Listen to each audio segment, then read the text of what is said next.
এত বড় সাহস! এর প্রতিশোধ নিতেই হবে, আর বড়াগুলো আমাদেরই খেতে হবে। ভূতনাথ, তুমি যাও, গিয়ে মানুষের বাড়ির জানলায় দাঁড়িয়ে পেঁচার মতো ডাকো। ওরা ভয় পেয়ে অন্যদিকে মন দেবে।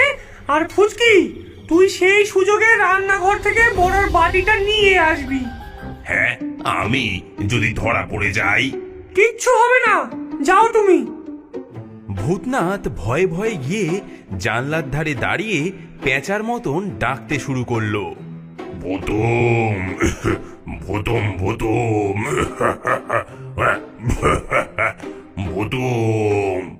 কিন্তু তার গলাটা এতই ফ্যাসফ্যাসে ছিল যে শুনে মনে হচ্ছিল কেউ যেন কাঁসছে। হ্যাঁ গো, শুনছো? বাইরে কে যেন কাশছে, নিশ্চয়ই ঠান্ডা লেগেছে কারো। এই সুযোগে ফুচকি ইঁদুরের মতো নিঃশব্দে রান্নাঘরে ঢুকে পড়ল। গরম বড়ার বাটিটা তুলে নিয়ে এক দৌড়ে সে তাল বাড়িতে ঢুকে পড়ল। মা, মা, এনে ফেলেছি মা। তিনজনে মিলে গরম গরম তালের বড়া খেতে লাগলো। কি স্বাদ!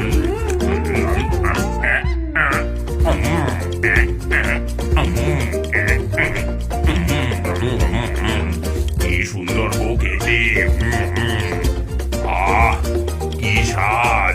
জন্মেও যে এমন জিনিস খাইনি গো।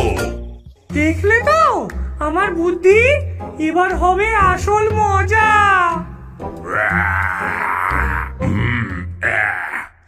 কি জিনিস খেলাম গো গিন্নি! পেটটা ভরতেই দেখি শরীরে কেমন সুর খেলতে শুরু করেছে। আমার তো নাচতে ইচ্ছা করছে মা, অনেকদিন মানুষের ভয় দেখে নাচিনি। পেতনির শয়তানি দৃষ্টি গিয়ে পড়ল হরিপদর বাড়ির টিনের চালের ওপর। চাঁদের আলোয় ওটা একটা রূপালী মঞ্চের মতো দেখাচ্ছিল। নাচবি? শুধু নাচবি কেন রে? গান বাজনা হবে, জলসা হবে, সব হবে। বাজনা? বাজনা কোথায় পাবো মা? ওই দেখ, ওই তো আমাদের বিশাল ঢাক। আর এই যে উঠোন ভর্তি নুড়ি পাথর, এগুলো হলো আমাদের বাজনার কাঠি।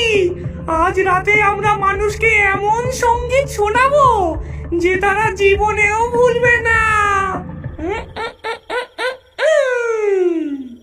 আমি হলাম মূল গায়ক, সবচেয়ে বড় পাথরটা আমার, আমি দেব তাল। আর আমি দেব ঝুমুর। এই ছোট ছোট নুড়িগুলো, এগুলো আমার। তাহলে আমি